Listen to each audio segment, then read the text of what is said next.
Boa noite a todos os nossos irmãos de Santa Anésia, nossos irmãos do Centro Espírita Amor e Caridade. É com muita alegria que nós temos mais esse encontro, mais essa oportunidade de reunirmos-nos no entorno da mensagem de Jesus, no entorno da mensagem espírita. E como nós sempre fazemos nessas ocasiões, nós iniciamos o nosso estudo pedindo àquele que é a luz do mundo, que possa nos auxiliar, que possa iluminar nossos pensamentos, que possa abençoar nossos lares.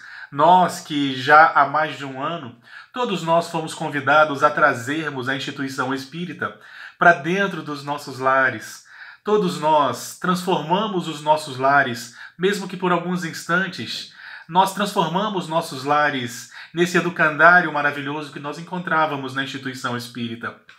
Todos nós, sem exceção, fomos então obrigados a fazermos as nossas reuniões dentro dos nossos lares, fora das estruturas físicas da instituição espírita, e nós entendemos que isso é de um significado muito importante, de um significado muito grande. Somos todos gratos a Jesus e temos certeza que, embora não estejamos juntos, unidos fisicamente com os demais irmãos da nossa seara espírita, eu tenho certeza que estamos unidos através dos nossos propósitos, dos nossos corações, da nossa saudade, naturalmente. E como nós sempre fizemos, nós sempre iniciamos os nossos estudos lembrando daquele que é a luz do mundo, daquele que para nós, espíritas, é nosso modelo e guia, aquele que veio ao solo terreno para exemplificar as virtudes das quais nós necessitamos para vencermos-nos, para que nós consigamos vencer o homem velho que existe em nós, para que nós possamos, através de novas oportunidades, novos recomeços, novos conceitos, assimilados através dessa doutrina maravilhosa, nós possamos rejuvenescermos, para que nós possamos vencer as nossas más inclinações, para que nós possamos iluminarmos-nos. Gostaria de iniciar então relembrando uma passagem muito curiosa que nós encontramos no capítulo 6 do Evangelho de Mateus, se eu não me engano, versículo 22, onde Jesus teria dito àqueles que o acompanhavam que os nossos olhos são a candeia do corpo. E se os nossos olhos forem bons, todo o nosso corpo se converte em luz. Esse versículo é de uma profundidade e vai nos auxiliar nesse momento em que nós introduzimos o estudo, a temática da noite. Os olhos são a candeia do corpo. Em outras palavras, a candeia seria aquilo que acende, aquilo que ilumina. Os nossos olhos são aquilo que é capaz de iluminar o nosso corpo, porque se nossos olhos forem bons, o nosso corpo se converte em luz. O que seria termos bons olhos, ou, em outras palavras, como disse Jesus, termos olhos bons? Quando nós pensamos no quesito puramente material, nós entendemos que termos olhos bons seriam olhos isentos de miopia, hipermetropia e tantas outras mazelas que muitos de nós trazemos conosco. Mas nós entendemos que Jesus não falava ao corpo físico. Ele não falava do corpo físico. Quando ele dizia ter olhos bons, são aqueles olhos capazes de enxergar o bem onde poucas pessoas enxergam. Mas para que nós possamos dissertar melhor sobre esse assunto, é necessário nós entendermos o que são os olhos para todos nós. Nós sabemos que os olhos fazem parte dos órgãos dos sentidos. Os órgãos dos sentidos são aqueles órgãos que permitem que nós nos comuniquemos com o meio externo. São aquelas estruturas como a nossa capacidade de ouvir, a nossa audição, a nossa gustação, o nosso tato. Os olhos são órgãos que nos permitem, como outras estruturas, que nos permitem nos relacionarmos com o ambiente. Se nós não tivéssemos essas estruturas, esses órgãos, nós não teríamos condições de mantermos-nos vivos, exatamente porque o que permite que nós tenhamos acesso, interpretemos, convivamos com aquilo que está para fora do nosso corpo, que permite que nós nos relacionemos com o ambiente, são exatamente esses órgãos chamados órgãos dos sentidos. E especialmente quando nós falamos de um ser que existe além dessa matéria, quando nós falamos de um ser espiritual que nós somos, em especial nós vamos ter dois sentidos, os nossos olhos e os nossos ouvidos. Eles vão ser estruturas sensoriais importantíssimas, porque eles vão permitir a entrada das informações do ambiente à nossa volta para dentro de nós. Os nossos olhos, então, eles vão ser órgãos responsáveis por permitir a entrada de informações, de determinadas informações. E assim nós começamos a interpretar o que Jesus queria nos dizer, quando ele falava que se nós tivéssemos olhos bons, todo o nosso corpo se converteria em luz. Como assim? É porque termos olhos bons, muito além dos olhos físicos, ter olhos bons são aquelas pessoas que conseguem enxergar o bem, onde poucos enxergam, inclusive, algumas vezes. São aquelas pessoas que conseguem olhar com esperança. São aquelas pessoas que conseguem olhar de forma compreensiva, de forma a compreender que aquele que erra, erra hoje, da mesma forma como nós já erramos inúmeras vezes, mas eles também terão oportunidade, assim como nós, de vencermos-nos. Novas oportunidades são dadas para todo mundo, sem exceção. Nesse divino educandário onde temos Jesus como a luz do mundo. Todos nós somos merecedores, todos nós recebemos inúmeras oportunidades para que nós possamos aprender, entre outras coisas, no caminho das lições sublimes do amor, para que nós possamos aprender a enxergar o bem, onde mais ninguém enxerga. Quando Jesus disse, se teus olhos forem bons, todo o seu corpo se converterá em luz, entendemos dessa forma que ter olhos bons são aqueles olhos capazes de enxergar o bem onde mais ninguém enxerga. Porque a doutrina espírita ela nos faculta esse entendimento de que nada é para sempre, de que tudo é provisório, e nós estamos aqui para progredir, para evoluirmos não apenas nós, mas todos os nossos irmãos em humanidade. Através dos nossos erros, através dos nossos acertos. E os olhos, quando nós conseguimos enxergar as dificuldades como grandes oportunidades, quando nós encontramos na falta alheia também oportunidade daquele irmão, as oportunidades redentoras que são ofertadas a todos nós, inclusive nós mesmos, naturalmente. Quando nós começamos a interpretar o mundo com esses olhos pautados na lente do amor, nós conseguiremos ter vencido, nós conseguiremos ter logrado a conquista desses olhos bons. E todas as vezes que nós conseguimos vibrar nessas sintonias mais sublimes da compreensão, do amor, da empatia, da caridade. Segundo o Espírito Joana de Ângeles, quando nós vibramos nessas sintonias, todas as nossas células, sem exceção, ascendem. Porque nós somos partículas do amor, sendo Deus amor, como define o evangelista João em sua epístola, sendo Deus amor e sendo nós, invariavelmente todos nós, oriundos de Deus, frutos dessa divindade, é natural que quando nós conseguirmos vibrar nas sintonias mais sublimes do amor, é natural que o nosso corpo responda de alguma forma. Nosso corpo perispiritual, também nosso corpo físico, por que não? Verdadeiramente nós conseguimos fazer acender nossa luz.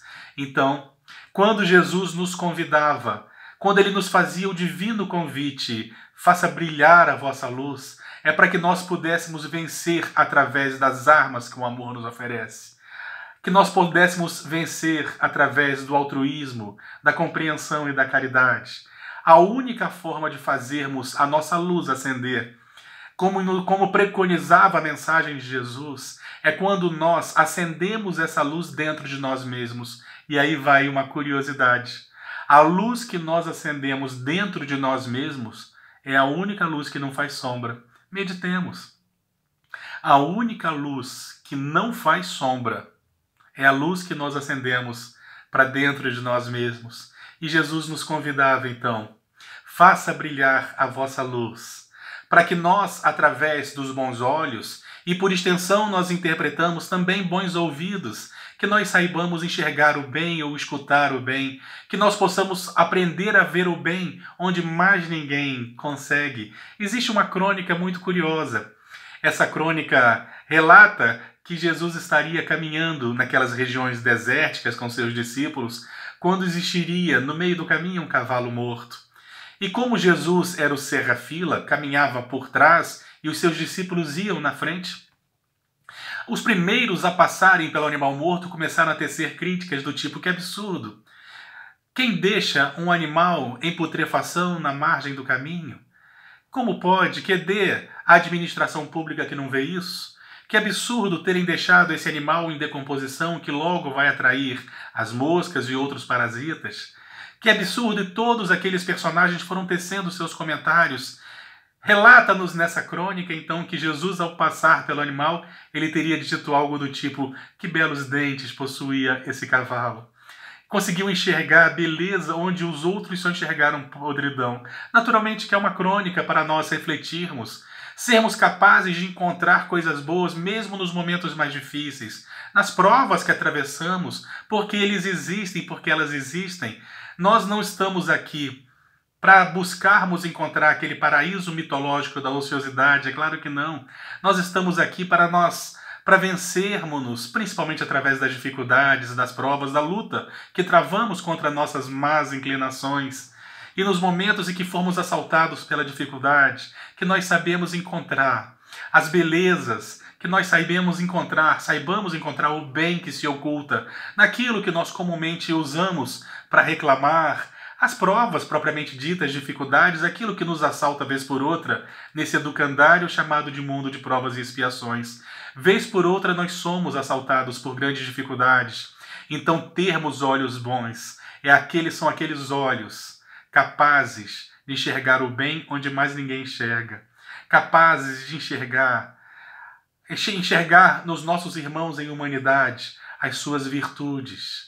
Capazes de compreender, de fazer-nos compreender que o mal é passageiro, que existem pessoas temporariamente más, machucadas, que machucam naturalmente, mas isso não é uma condição permanente. Todas elas terão novas oportunidades, como muitas oportunidades já nos foram dadas. E se hoje nós não cometemos determinados crimes, determinados erros, como nós o fazíamos, é bem provável que quando nós analisamos a nossa vida pregressa, nós perceberemos que em alguns momentos nós erramos da mesma forma.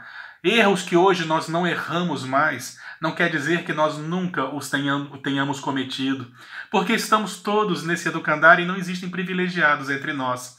Todos nós viemos para cá em condição semelhante. A necessidade de evoluir é uma condição de toda criatura. E quando nós começamos a falar sobre termos olhos, bons olhos, é uma ferramenta para que nós logremos aquilo que todos nós buscamos, que é nos transformarmos em homem de bem. Homens de bem, naturalmente.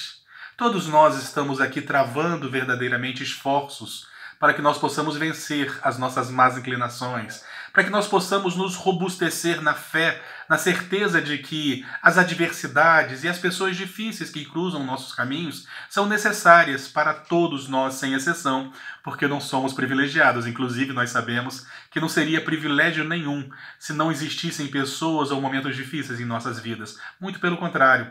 Então, tudo isso que nós tentamos vencer, no sentido de vencer as nossas más inclinações, é para que nós possamos nos transformar no homem de bem. Quando nós pegamos o Evangelho Espírita e nós vamos lendo sobre o que é o homem de bem, nós percebemos que é exatamente a síntese de tudo aquilo que nós buscamos, de tudo aquilo que nós almejamos, no sentido de vencermos a nós mesmos, porque o homem de bem é aquele que consegue olhar para os seus semelhantes com um olhar de caridade, compreendendo as suas dificuldades, compreendendo a tarefa que todos nós temos de servir, na certeza de que hoje nós servimos aqueles que no passado já podem, inclusive, nos ter sido caros. E quando nós servimos desinteressadamente, capazes verdadeiramente de colocarmos-nos no lugar do outro, sentir a dor que o outro sente, isso se chama caridade, porque a caridade é o amor posto em movimento. O homem de bem é aquele que luta contra as suas más inclinações, é aquele que compreende, é aquele que serve, é o primeiro a colocar-se a candidatar-se ao serviço, é o primeiro a compreender, é o primeiro a perdoar, é o primeiro, naturalmente, a erguer as mangas no trabalho, mas o trabalho mais importante é feito concomitantemente ao trabalho da nossa reforma íntima. E lentamente ela vai acontecendo conforme nós vamos trabalhando, porque a reforma íntima não é uma tarefa, não é uma tarefa teórica, é uma tarefa para todos nós, é um esforço que todos nós devemos fazer. Ela não é passiva, ela é ativa. É algo que nós temos que fazer acontecer. A reforma íntima é algo que não cai do céu. Nós temos que dar o primeiro passo para que nós possamos chegar ao grau de espíritos puros, como está no livro dos Espíritos, na hierarquia dos Espíritos. O grau de espírito puro, aquele que já logra vencer-se de tal forma que se aproxima daquilo que nós entendemos como a felicidade. E naturalmente que os espíritos puros não estão descansando nesses paraísos mitológicos, estão aqui servindo entre nós, naturalmente porque nós compreendemos que é isso que alimenta as almas. Se nós, como eu disse, se nós somos todos frutos do amor, é natural que o amor nos alimente. E sempre que nós vibramos, nós sentimos uma verdadeira paz e alegria que nos invade. Talvez por isso nós encontremos tantas pessoas abnegadas no amor. Muitos olham, pessoas do mundo, olham para essas pessoas e falam: como pode alguém viver e se dedicar tanto à caridade, ao próximo? É porque não são ainda capazes de sentir a recompensa que aquela pessoa que ama sente. É por isso, por exemplo, que uma pessoa começa adotando um filho. Logo depois, aquele casal adota outro filho e tem vontade de adotar mais outro, porque o amor tem essa capacidade. O amor, quanto mais você ama, ele não se gasta. Ele amplia a sua capacidade de amar, porque é a nossa origem e o nosso fim. Nós estamos aqui para vencermos-nos e o amor é a nossa meta. E o homem de bem é exatamente aquele que já consegue compreender a necessidade do amor e a necessidade da caridade. Se nós fôssemos aqui enumerar todas as virtudes necessárias para que nós pudéssemos ser considerados homens de bem, nós perceberemos que estamos ainda, todos nós, sem exceção, ainda muito distantes dessa realidade, mas é nossa meta. E como nós havíamos falado, é necessário que nós façamos e não esperemos acontecer. Porque quando nós esperamos acontecer, a vida faz com que aconteça. Acontecerá invariavelmente. Mas quando nós nos antecipamos, se é necessário perdoar, que perdoemos agora. Se é necessário vencermos, nos vençamos agora. É um esforço que nós fazemos agora para que nós possamos encontrar verdadeiramente a alegria e a felicidade que todos nós buscamos, nos ensinam os Espíritos. Existe uma curiosidade, existe um personagem na história mundial que recentemente foi muito falado, uma família que foi recentemente, que ela voltou a aparecer na mídia, ela voltou a ser muito discutida, que é a família real britânica, a rainha Elizabeth II, seu filho, o príncipe Charles, e todas aquelas histórias que todos nós conhecemos recentemente vieram à tona, isso por causa do desencarne do seu companheiro. E aqui vai uma curiosidade, eu não sei se todos nós conhecemos como funciona a monarquia, como funciona esse sistema. Eu particularmente não compreendo muito, não conheço muito, mas o pouco que eu sei é mais ou menos isso. Nós sabemos que algumas décadas atrás, quem iria assumir como rei era o príncipe Charles, filho da rainha Elizabeth II. Acontece que para que ele pudesse assumir o cargo de rei, era necessário então que ela abdicasse do trono. Então nos informam os livros de história que a rainha ela havia feito um acordo, ele se prepararia para ser rei, e conforme ela encontrasse nele aquilo que ele necessitava para ser um bom rei, ela então abdicaria do trono e ele assumiria. Primeiro era necessário que ele se casasse, ele se casou. Não sei se todos nós nos lembramos da princesa Diana, algo que teria inclusive abalado a monarquia, porque ela era uma pessoa simples, ela era em princípio uma plebeia, algo que não era comum, porque os monarcas casam-se entre si exatamente para manterem determinados títulos de nobreza e não permitirem a ascensão do povo, daqueles que não apresentavam títulos, mas o príncipe Charles então, ele resolve se casar com uma plebeia. Acontece que quando ele se casa com uma plebeia, sua mãe não abdica do trono. Ela permanece rainha e ele príncipe. Ele então segue seus estudos. Não sei se todos nós sabemos, mas ele é geólogo. Ele inclusive já esteve no Brasil estudando aqui geologia. Ele é formado em ciências políticas. Ele é verdadeiramente preparado para se transformar num rei, para se tornar um rei. Mas para isso ele tem a necessidade de esperar que ela abdique do trono. O tempo foi passando. Ele inclusive já chegou a se separar e permaneceu príncipe. Ela não abdicou do trono. Ele casou-se novamente e a sua mãe não abdicou do trono. A Lady Di desencarna no acidente de automóvel e ele permanece príncipe. Muitos anos se passaram e a única coisa que ele pode fazer é esperar. A única coisa que ele pode fazer é esperar, como diz no jargão popular, esperar cair do céu. Naturalmente que ele não vai empurrar sua própria mãe da escada. Naturalmente que ele não vai sufocar sua mãe com o travesseiro.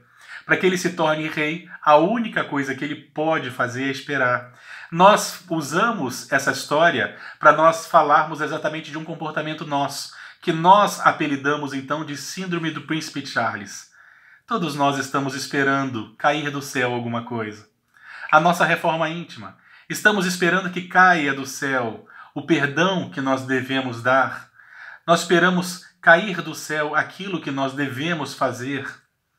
Acontece que não é assim. As coisas não caem do céu, é necessário um esforço da nossa parte. Todos nós, com raras exceções, sofremos da chamada Síndrome do Príncipe Charles, que é esperar. A única coisa que ele pode fazer é esperar. Isso, se ele não desencarnar antes de sua mãe, invariavelmente ele se tornará rei. Ele vai se tornar rei em algum momento, nós imaginamos. Mas a única coisa verdadeiramente que ele pode fazer é esperar. E nós acabamos um pouco com essa síndrome, a síndrome do Príncipe Charles. Nós ficamos esperando as coisas acontecerem. Nós sabemos que os nossos amigos espirituais até nos auxiliam para que determinadas situações aconteçam mesmo, para que nós tenhamos oportunidade de enfrentarmos aquilo que muitas vezes nós tememos, de enfrentarmos-nos. Nós sabemos disso, que existe todo um planejamento. Mas, meus irmãos, não esperemos as coisas caírem do céu. A nossa reforma íntima é algo ativo e não passivo. Nós devemos nos modificar, é um esforço nosso. Mas nós seguimos naturalmente esperando cair do céu. Nós não nos tornaremos o homem de bem, como nos inspira o Evangelho Espírita, sem que nós nos esforcemos, sem que nós façamos a nossa parte. É necessário sermos mais ativos nesse sentido. Que nós possamos traçar metas, que nós possamos verdadeiramente adotar determinados objetivos, para que nós possamos dar os nossos passos e não esperar que sejamos empurrados. Existe uma historinha muito curiosa de que um milionário, desses milionários fanfarrões, que existiram muitos num passado recente, eles se tornam milionários e logo aparecem na mídia por algum motivo. Eles gostam de ostentar, de aparecer, e relata-nos essa pequena história que um desses milionários nos Estados Unidos, ele havia então lançado um desafio. Ele desafiava as pessoas que nadassem em sua piscina, na piscina de sua mansão, e a pessoa que fizesse isso ganharia $1 milhão. $1 milhão. $1 milhão é naturalmente muito dinheiro para a maioria das pessoas no planeta. No dia seguinte, então, a porta da sua mansão estava abarrotada de pessoas, da mídia, de repórteres, de pessoas que iriam se candidatar a nadar nessa piscina. Quando chegaram nessa piscina, observaram então que essa piscina estava repleta de crocodilos, piranhas, tubarões. Naturalmente que esses animais dificilmente vivem no mesmo ambiente, mas em nível de brincadeira, então, estavam ali diversos animais perigosos, crocodilos, jacarés, tubarões, animais verdadeiramente perigosos, todos ali, e de repente aquelas pessoas que correram na direção da piscina com aquele impulso de se jogarem exatamente para poderem ganhar US$1 milhão. Quando eles viram tudo aquilo, todos eles pararam, porque o instinto de sobrevivência, a preservação é algo que falou mais alto invariavelmente para todos aqueles personagens, porque não adiantava ter US$1 milhão e desencarnar. Então todos ficaram em volta e o milionário gargalhava daquelas pessoas. Ele gargalhava e a televisão, as câmeras todas filmavam a decepção, a frustração e a alegria irresponsável daquele milionário. De repente ouviu-se um barulho, tibum. Alguém havia caído na água. E de repente todos procuraram ver o que havia acontecido, quem era aquele louco que havia se jogado nessas águas tão perigosas. E as águas se agitavam, as águas ficaram vermelhas de sangue, quando de repente do outro lado dessa extensa piscina emergiu uma pessoa, muito machucado, faltando um pedaço de dedo, um pedaço de orelha. E todos ficaram abismados com essa coragem. Os repórteres então foram até essa pessoa e perguntaram: mas, meu amigo, o que te motivou? O que te motivou a fazer uma loucura dessas? Por que você fez isso? O que o homem teria respondido: na verdade, eu fui empurrado. Na verdade, ele havia sido empurrado. Ele não tinha intenção de expor a sua vida de forma tão irresponsável, mas ele havia sido empurrado. A vida faz exatamente assim com a gente. Quando nós esperamos muito tempo para tomarmos uma decisão, para fazermos aquilo que deve ser feito, nós somos empurrados na chamada roda da vida. Ela gira e nós vamos nos defrontar invariavelmente com aqueles a quem nós devemos, com novas oportunidades. Porque a lei é de amor.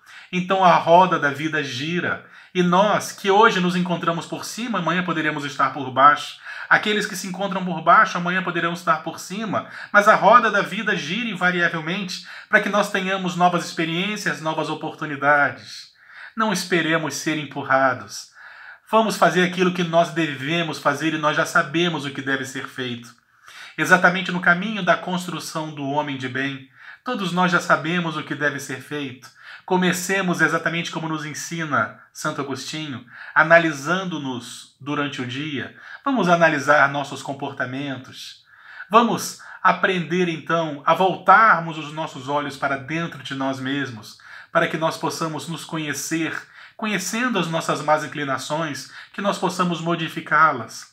É um esforço que só nós podemos fazer, só depende de nós, meus irmãos. Mas não vamos ficar esperando, porque a reforma íntima, ela não é algo passivo, não é algo que cai do céu. Não soframos da síndrome do príncipe Charles, nem esperemos que alguém nos empurre nesses desafios da vida. Façamos nós aquilo que deve ser feito. Sejamos nós aqueles primeiros a pedirem desculpas, pedirem perdão, reconhecer que erramos. Sejamos nós aqueles que admitem as nossas más inclinações e os nossos erros. Sejamos nós aqueles que damos o primeiro passo numa reconciliação. Sejamos nós aqueles que motivam a fraternidade. Sejamos nós aqueles que motivam a caridade. Sejamos nós aquele que quiser ser o maior entre vós. Seja o primeiro a servir, nos ensinava Jesus no Evangelho de Mateus. Sejamos nós os primeiros a servir. Não esperemos dos outros, esperemos de nós, porque viemos aqui para modificarmos-nos e não modificar os outros. Então, meus irmãos, não esperemos cair do céu. A reforma íntima é algo que é ativo e não é passivo. Façamos a nossa parte. A hora é agora. Sabemos que outras oportunidades nos serão dadas, mas sabemos que vão se tornando mais difíceis, que vai se tornando mais complexo. É necessário que nós aprendamos a aproveitar as oportunidades, tudo aquilo que a divindade nos oferece nesse educandário divino, onde Jesus espera por nós no horizonte de nossas vidas, ao nosso lado, caminhando conosco, onde ele diz: vem, filho, não se demora. Vamos todos caminhar no sentido do amor. É o amor, é para amarmos que todos nós viemos para esse educandário maravilhoso. Meus irmãos, Que a paz de Jesus permaneça entre nós. Eu gostaria de convidá-los a todos que nós possamos orar em gratidão, para que nós possamos ter olhos bons, capazes de ver o bem onde poucos conseguem enxergar, capazes de enxergar o mal que ainda existe em nós, não para depreciarmos-nos, mas para que nós possamos saber exatamente onde nós devemos militar, no sentido de melhorarmos-nos. Vamos todos orar. Vamos orar em gratidão a Jesus.